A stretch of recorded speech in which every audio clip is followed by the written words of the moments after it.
안녕하세요. 최대 TV입니다. 오늘은 국방과 연구소에서 개발 중인 양자 레이저에 대해서 알아보겠습니다. 양자 레이저는 스탯의 기도 탐지하고 추적할 수 있는 스탠드 킬러로 알려졌습니다. 국방과 연구소에서는 양자 레이더와 광기반 레이더로 본격적으로 개발하기로 미중러 등 군사 강국들이 개발해 열을 올리고 있는 양자 레이더를 제한 민국이 본격적으로 개발하겠다고 선언하였습니다.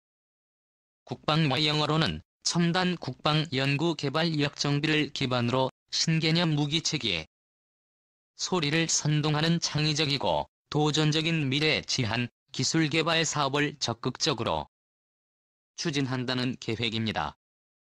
양자 물리 일상을 이용한 첨단 레이더와 센서 개발 기술은 한국의 최첨단 국방과 기술 경쟁에서 앞서가기 위한 핵심 기술이며 이것이 절대적으로 격추할 필요가 있는 것입니다. 최첨단 수태 세기는 인공적인 노이즈를 발생시키며 특수한 시테스들인 때까지 칠해져 있어서 레이더 전파를 교란시키고 나서 흡수해버립니다.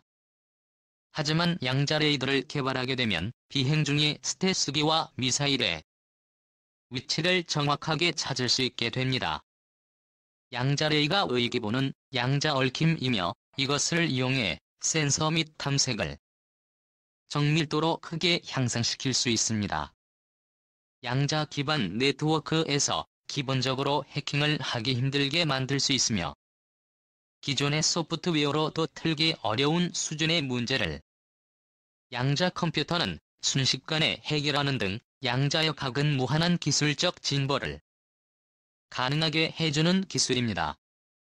기존의 전과 기반의 레이저로 탐지하기 어려운 물체를 찾아내기 위해서 양자 조명 얽힌 광양자 같은 새로운 기술을 사용함으로써 회색이 조종사가 전혀 알지 못하는 가운데 비행기 위치를 밝혀낼 수 있을 양자 레이저는 배경 잡음이 심한 환경에서도 레이더의 경확도로 크게 향상시킬 수 있습니다. 하지만 이러한 작업을 수행하려면은 필요할 때마다 얽힘 양자를 만들어내는 방법을 알아야 합니다. 양자 레이건 양자 얽힘 원리를 사용하게 됩니다. 양자 얽힘 이론에 따르면 각각의 입자는 개별적으로 설명될 수는 없습니다. 양자역학에 따르면 얽힌 입자들이 서로 연결되어 있어서 입자를 측정하기 전까지는 이를 입자의 상태를 알 수 없습니다. 하지만 일단 측정한다면 그 순간 하나의 입자 상태를 알 수 있고 이는 즉시 그 입자와 얽혀있는 다른 입자의 상태까지도 알 수 있게 그 입자가 지구에서 은하계만큼 엄청난 거리에 떨어져 있더라도 즉각 행동에 영향을 미친다는 것입니다. 마치 정보가 송시가 4일 입장에서 다른 입자를 이동하는 것처럼 보입니다. 이러한 양자역학은 원자 수준의 세계를 설명하는 방법을 뒤엎기 때문에 너무 혁명적이었습니다. 이로 인해서 뉴턴 물리학의 단순한 확실성을 사라졌고 결과의 확률 만호 대체되었습니다. 아인슈타인조차도 특히 얼티미로 내게 이해할 수 없다는 입장을 취했을.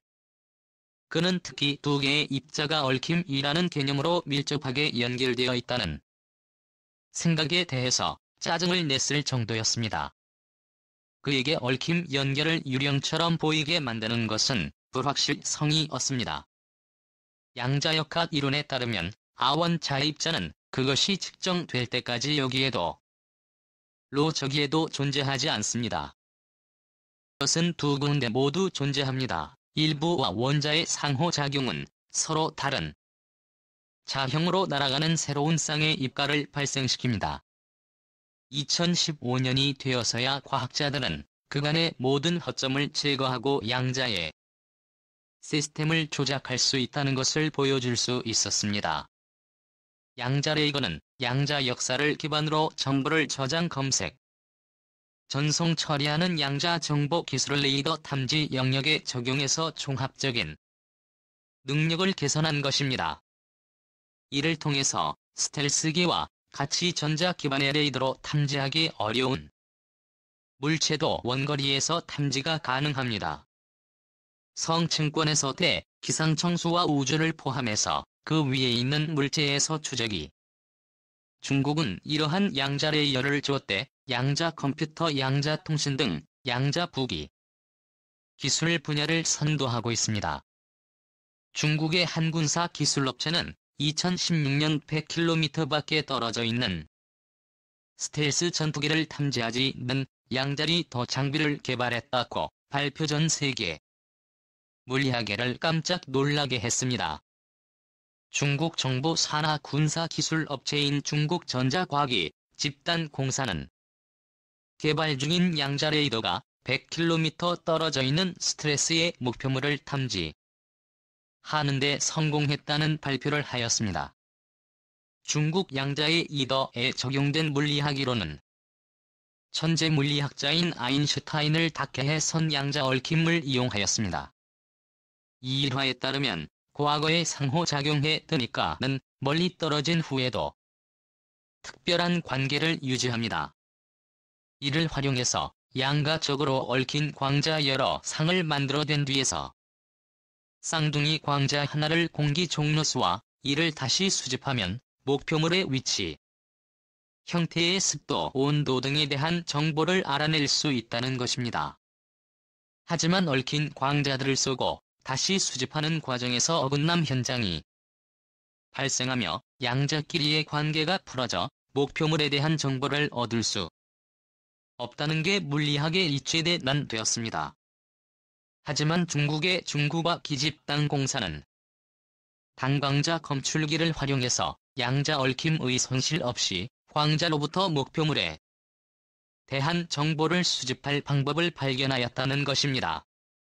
또한 이 업체는 전제 탐지 거래를 들리는 연구를 진행 중에 있습니다. 중국 과학원에서도 2011년 양자 고스트 이미진 기술 개발에 성공해서 양자 인공위성을 위한 양자 포스트 이미진 기법으로 스텔스 비행, 재탐지 기술을 개발 중에 앞서 F-35 스텔스 전투기 등을 만든 캐디 마틴사는 2008년 스텔스 비행체의 원격 탐지를 위한 양자 레이더 관련 특허를 공개했고 MIT은 스텔스 물자와 같은 저반사 탐지를 위한 혁신적인 양자 조명 이론을 제시하기도 했습니다. 또한 캐나다 정부에서는 2025년까지 기존의 방공망 레이더 대체 후보에 양자 레이더를 고려 중에 있습니다. 캐나다 난 이를 위한 기초 연구로 30억 원을 투자했고 얽힌 양자 관련 임무를 진행하고 있습니다. 양자 레이더는 탐지된 물체의 위치, 레이더 단면적 속도, 방향 및 기타 특성을 파악할 수 있고 탐지 수단인 얽힘 상태 광자를 변경하거나 복제하려고 시도할 경우에는 레이더에서 이를 탐지할 수 있기 때문에 양자리에 이들은 기면 기만한 되는 시도도 쉽게 파악할 수 있습니다. 또한 해킹에 절대적으로 불가능한 양대를 이용한 통신도 민과 본 모두로부터 큰 주목을 받고 있습니다. 2025년 세계 양자 정보통신 시장 규모가 양자 암호 통신이 9조 원, 양자 컴퓨터 17조 원 등 총 26조 원을 넘을 것으로 예측하고 있기도 중국은 2007년부터 양자 암호 통신망 구축을 위한 다양한 노력을 기울이고 있습니다. 2017년에는 세계 최장 길이의 베이징에서 상하이 간 2000km의 양자 암호 통신망을 개통했습니다. 이에 6월에는 독자 개발한 세계 천양자윗 성인 무조 호를 통해 1200km 떨어진 과학기지 이 얽힘 상태의 일 양자를 전송하는 데 성공하였습니다. 미국 나사는 2013년부터 560km 거리의 양자 암호 통신 될수록 그를 구축 중이며 미후의 민간 업체는 2003년 120km의 거리에 양자 암호 통신 시스템을 사용하였습니다. 독일도 막스플랑크 연구소가 2015년 144km 거리에 무선 양자 암호 통신 실험에 성공했고, 일본의 NTT사 역시 2010년 도쿄 양자 암호 통신 네트워크를 구축하고 2012년 45km 거리에 양자 암호화 동영상 전송 실험에 성공했습니다. 2016년에는 무인 드론 제어용 양자 암호 통신 시험에도 성공하였습니다. 우리나라도 SK가 2010년 68km 양자 암호 통신 테스트베드로, 중소기업에서는 2015년 양대 통신에 있어서 핵심 부품인 광자 검출 소자를 개발했습니다. 한국전자통신연구원 2018년 100m 경무선 양자 통신 기술을 개발했지만 국내 기술은 선진국 대비해서 실험실 수준에 머무르고 있습니다. 또한 양자 컴퓨터의 경우에는 구글, 인텔, IBM 등 민간 기술 기업에서 기술 선점을 위해서 집중적으로 투자를 진행 중에 있습니다. 특히나 IBM은 5년 사 양자 컴퓨터가 주를 이룰 것으로 판단하고 5년 동안 약 380억 달러를 투자해 5대 혁신 기술 중 하나로 선정했습니다. 또한 우리 군에서도 이들 양자 기술 중에 양자 레이더 개발에 주력한다는, 군에서는 양자 원리가 매우 복잡해 우선 광자 레이더를 향후 1에서 2년 내에 개발한 뒤에 양자 레이더 개발에 본격 착수할 예정이며, KF-X 한국형 전투기 난 제한된 스텔스 능력이 전투기지만 여기에다가 양자 레이더를 장착한다면 스텔스 성능을 갖춘 5에서 6세대 전투기와 싸울 수 있는 능력을 갖출 수 있을 것이라 판단하고 있기도 합니다. 실제 색이나 드럼과 같은 낮은 이익에서 표적을 탐지하기 위해서는 고주파수를 올려야 하지만 현재 아래 플레이어들은 다이럴크 디지털 합성 기를 이용한 직접 변환이 가능한 주파수가 S밴드 이내로 제한적이라 주 파트를 올리기 위해서는 바이의 보조파수를 다단 믹서를 이용해 변하는 과정이 필요합니다. 상위 변환 시에 필요한 래퍼 소저들은 송신 신호의 위상 자본과 왜곡 때문에 해상도와 탐지 거리가 떨어지게 되는 문제를 가지고 있으며, 수신 시에는 같은 과정이 필요하며 신호대 자본비가 나빠져서 레이더의 전체적인 성능이 하락하는 제한 상황이 발생합니다. 또한 현재 사용하는 주파수 합성기와 아날로그를 디지털로 변환할 주파수를 잡음이 올라가고 대역폭에도 한계가 존재하여 보주파수 대역에서 응용이 어렵다는 단점이 있습니다. 기존의 이러한 레이더에서 발생하는 문제를 해결하기 위해서 차세대 레이더 중에 하나로 주목받는 것이 광자 레이더가 있습니다. 광자 레이저는 광기술을 이용하여 고해상도의 전자